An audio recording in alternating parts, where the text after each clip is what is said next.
अस्सलाम वालेकुम, welcome back to my channel. दूध अल्लाह ताला की अता करदा नेमतों में से एक नेमत है। इसमें मौजूद कैल्शियम, विटामिन B12, पोटेशियम और विटामिन D जिस्म के लिए ज़रूरी अंसर हैं। दूध मैग्नीशियम और जिंक हासिल करने का भी एक बहुत अच्छा सोर्स है। लेकिन इतनी सारी खसूसियात के साथ जहाँ ये जिस्म से बेशतर बीमारियों को दूर भगाता है, वहाँ इसके कुछ ऐसी हालतें भी हैं जिनमें ये नेमत ज़हमत बन जाती है।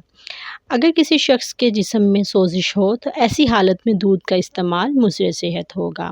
इसमें मौजूद सेशुदा चिकनाई जिस्म में मौजूद पॉलीलैपिड सैकराइड्स नामी मालिक्यूल्स को बढ़ाती है, जिसकी वजह से जिस्म में सोजिश ज़्यादा हो जाती है। दूसरी सूरत में ऐसी ख़वातीन जिनको PCOS का मसला हो या फिर किसी किस्म का हार्मोनल डिसबैलेंस हो, ऐसी ख़वातीन के मसाइल में दूध का इस्तेमाल इजाफ़े का बाइस बनता है।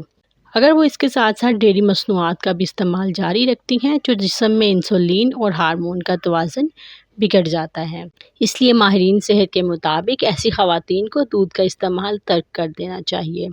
तीसरी हालत, अगर आपका पेट ख़राब है, यानी आपके मैदे में तेज़ाबियत हो या गैस, उफारा हो और कब्ज़ का भी मसला हो, तो दूध के इस्तेमाल से इन तमाम चीज़ों में इजाफ़ा हो जाता है। मैदे के ख़राब हालत में दूध का इस्तेमाल कोई इन्फेक्शन कर सकता है। चौथी सूरत, अगर आपके जिगर में सोजिश है या किसी भी तरह का जिगर का मसला है जैसे कि फैटी लीवर, तो भी आपके लिए बेहतर है कि आप दूध का इस्तेमाल ना ही करें। ऐसी सूरत में जिगर दूध को सही तरह से हज़म नहीं कर पाएगा और इससे जिगर के मसाइल के साथ साथ मैदे के मसाइल भी बढ़ जाते हैं। पांचवी सूरत यह है कि अगर आपको दूध से एलर्जी है तो दूध आपके लिए ज़ोद हज़म ग़िज़ा साबित नहीं होगा। दूध से एलर्जी जैसे मसले को लैक्टोज़ अदम बर्दाश्त कहा जाता है। ऐसे अफराद को दूध में मौजूद शक्कर हज़म करने में मसाइल दरपेश आते हैं।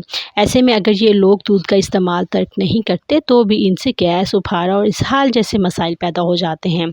इसलिए ऐसे अफराद भी दूध के इस्तेमाल से इज्तनाब करें। दूध अल्लाह ताला की अता करदा नेमतों में से एक नेमत है। ताहम दूध अल्लाह की नेमत है, इसका मतवाज़न हमारे इंसानी जिस्म के लिए इंतहाई फ़ायदेमंद है।